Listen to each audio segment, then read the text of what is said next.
Last week, I sat down with former Utah offensive tackle and NFL prospect Spencer Fano here in studio. And our conversation was so good, I divided it into two parts. Spencer Fano is the first born and raised Utahn to ever win the Outland Trophy. It's a prestigious award given to the best interior lineman in the country. And my goodness, Spencer is that and more. A conversation you'll see only right here on Fox 13.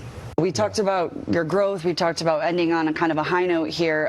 I was reading that you played in 37 games, 35 of those were starts. Does time just fly by, or do you remember, like, take me through a moment that you kind of maybe remember, like either lining up against someone, an opponent, something where you're just like, man, I did that. Even like a game from my freshman year that I can still remember like it was yesterday was when we played UCLA at home, and they had really, really good D linemen on that team. Like one of the DNs, his name was Latu. Okay. And then he was the first defensive player taken that year. But I just remember that game I watched, like, I don't think I left the facility for that game where I just watched so much film where I can just remember everything that he was going to do. I remember knowing, like, the next move. Like what he was going to do. I remember knowing how to time it. Just because. Gotta feel good. Yeah, it felt great. But I remember just like, and then how nervous I was for that game.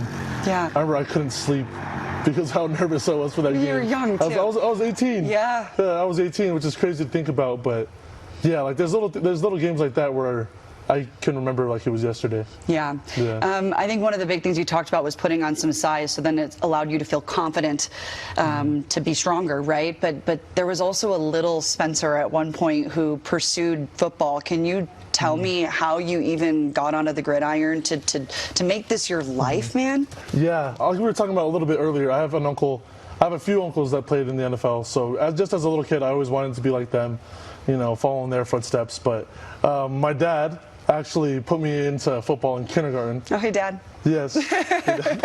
Put me into football when I was in kindergarten, and since I was so big, that I played with the third graders, and then so that's where I started.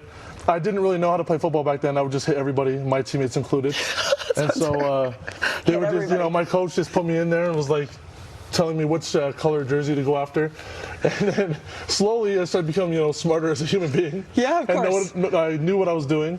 And I was a running back.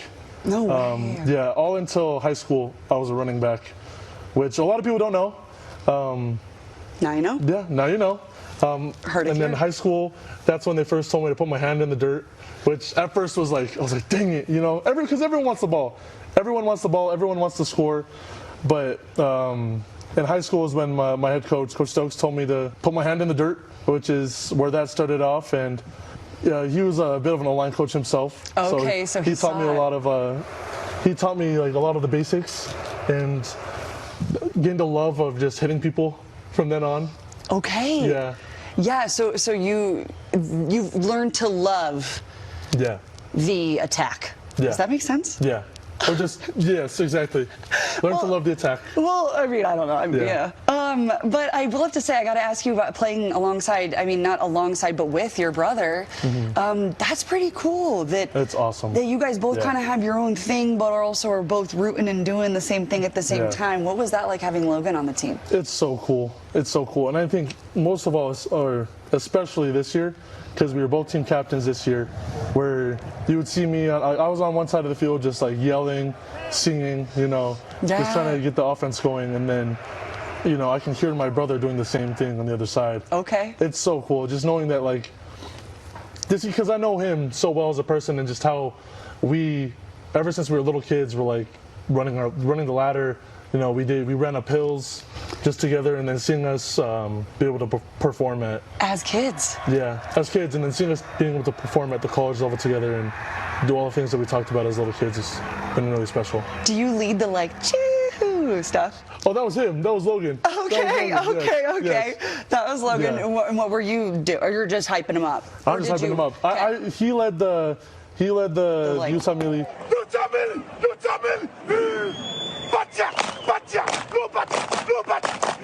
And then I led the Utah Jacks. Okay. Yeah. which is really cool. Well, yeah, it's really cool. And I also didn't realize that you were both captains. Yeah. That's kind of cool too, that the Fanos seem to have this like leadership gene in them, maybe. Well, heck yeah, I guess we do. I guess we do. I have to ask you, because you did grow through this program, and Kyle Whittingham was at the head, and we know that he's moved on to Michigan, but my goodness, did he lead a strong Utah football program. What did he mean to you as a head coach? He's an absolutely just legendary man. Just as a head coach, I feel like the way he was as a man just shaped the way all of us on the football team were. It shaped a lot of how I grew as a man while I was there. Wow. Which is just to be tough. You have to be tough in his program to survive. So, and then not only that, but to love one another. Yeah. Because he always says that the coaches will love the players, and so no, he says the players love each other, and the coaches love the players, which is so true. Like the way he instilled, just created that program. It was just such a loving program, where you could feel it from everybody. Right. I feel it. Where I know I've heard from other programs. Like it's just not the same way over there, where it was such a loving environment that it felt like a family, which all stemmed from him. Well, and I think it's some of the reasons why a lot of these players stay for longer, because nowadays everyone's going, and then you see Utah and people are sticking around. And I think that's really awesome. And Spencer, I'm honored to have you here in studio. I can't wait to see your name called and see what's next for you, my friend. Thank you. Thank you so much. Yes, of course. Spencer Fano is the kind of guy you want on your football team. Thank you to him again for coming into the studio during the holiday season. You can watch part 1 of our exclusive sit-down conversation on our YouTube page and on our website, fox13now.com.